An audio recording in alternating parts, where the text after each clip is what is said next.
Olá, boa tarde. Você acompanha agora as principais notícias do Brasil e do mundo desta segunda-feira.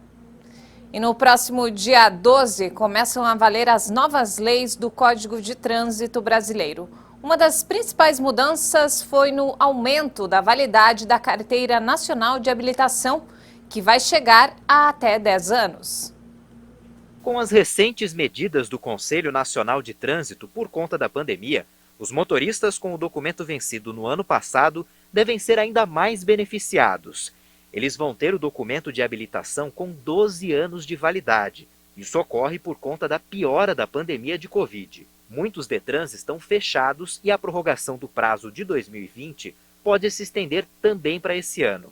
Vale lembrar que a validade de até 10 anos só vai ser concedida para motoristas com até 50 anos. Entre 50 e 70 anos, a CNH expira a cada 5 anos. Para motoristas com 70 anos ou mais, a validade deve ser de 3 anos. As renovações de CNHs estão suspensas desde dezembro do ano passado.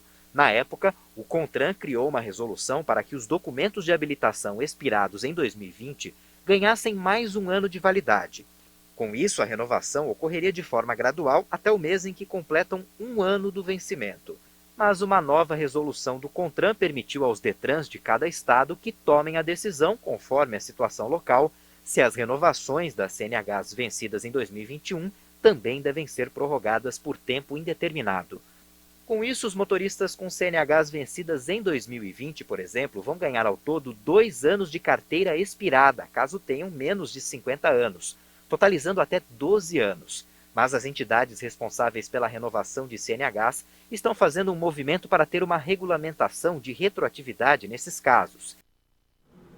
E nos destaques internacionais, o governo colombiano reforçou os toques de recolher impostos nas cidades que apresentam uma maior ocupação hospitalar para conter uma nova onda da pandemia.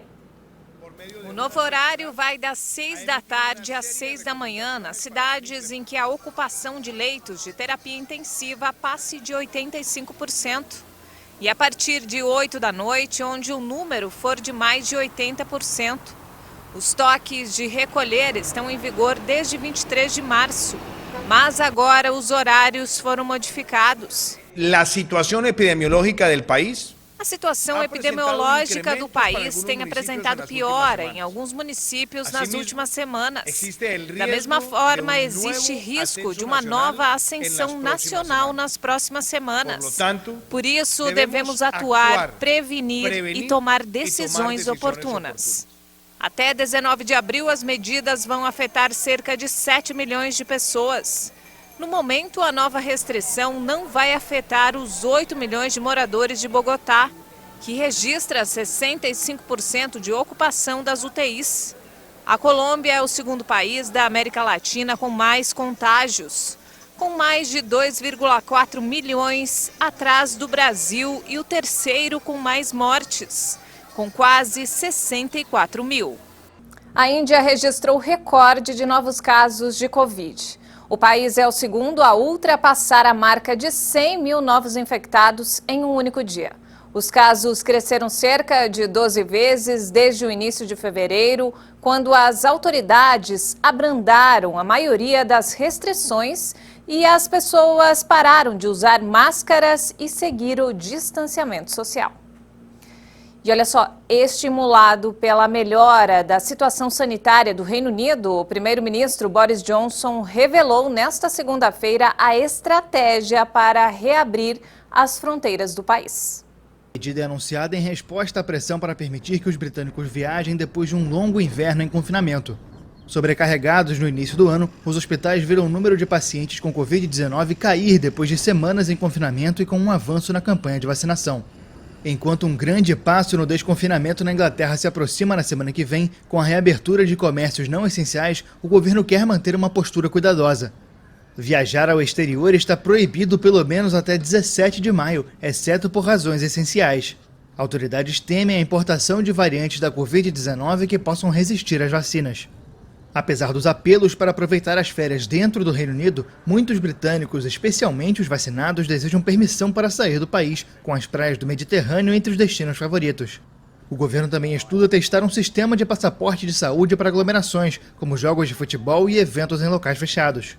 O projeto despertou críticas e foi recebido com hostilidade por dezenas de parlamentares por ser considerado discriminatório.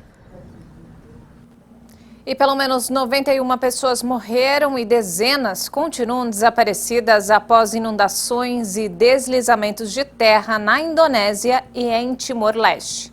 Os números foram atualizados pelas autoridades nesta segunda-feira.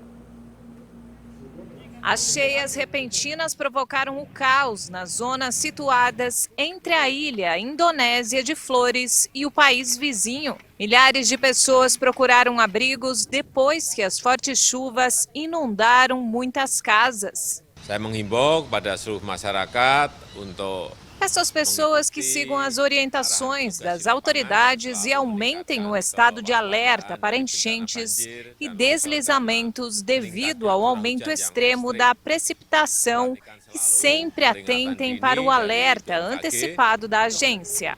Muitas casas, estradas e pontes estavam cobertas de lama, o que complicava a tarefa das equipes de resgate que tentavam chegar aos locais mais afetados. Em Lembata, uma ilha situada entre Flores e Timor-Leste, o acesso por estradas foi bloqueado, o que obrigou as autoridades a utilizar máquinas pesadas para reabrir as vias.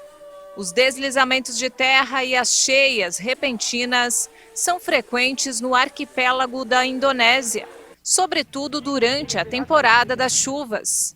Os ativistas de meio ambiente afirmam que o desmatamento favorece as catástrofes.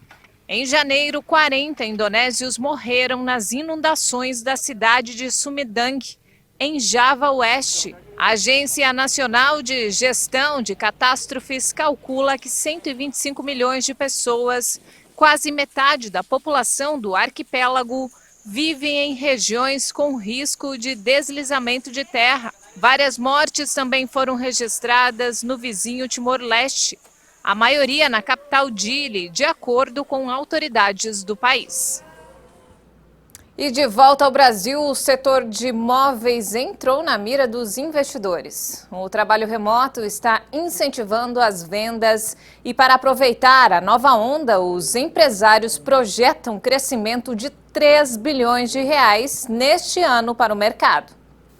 Esse movimento é o resultado da adoção em larga escala do home office, que fez as pessoas trocarem o gasto com serviços pelo consumo de itens para deixar a casa mais confortável. Como sempre, existe um efeito colateral. Hoje as linhas de produção de imóveis não são tão automatizadas como as de veículos. O processo de montagem, em muitos casos, é artesanal. Mas com o aumento da demanda, menos funcionários nas linhas de produção e turnos mais curtos, criou-se um gargalo na entrega. Por conta dos protocolos de segurança contra a Covid, o prazo de entrega chega a 3 meses. Mas não tem problema, o cliente espera. E como o trabalho é online, a compra também é. As vendas pela internet nas maiores empresas de imóveis mais que dobraram no ano passado. E baseado nos dados do IBGE, que mostram que no ano passado a venda de imobiliário movimentou 62 bilhões de reais, que foi quase o mesmo valor de 2019. O setor aposta em um resultado 3 bilhões maior.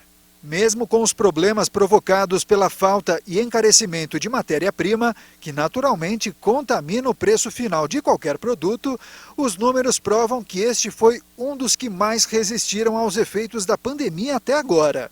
No ano passado, enquanto a produção e as vendas cresceram, o setor de serviços, que é o que mais gera riqueza para o país, caiu quase 8%. E essa edição fica por aqui. Mais informações ao longo da nossa programação. Um ótimo dia para você.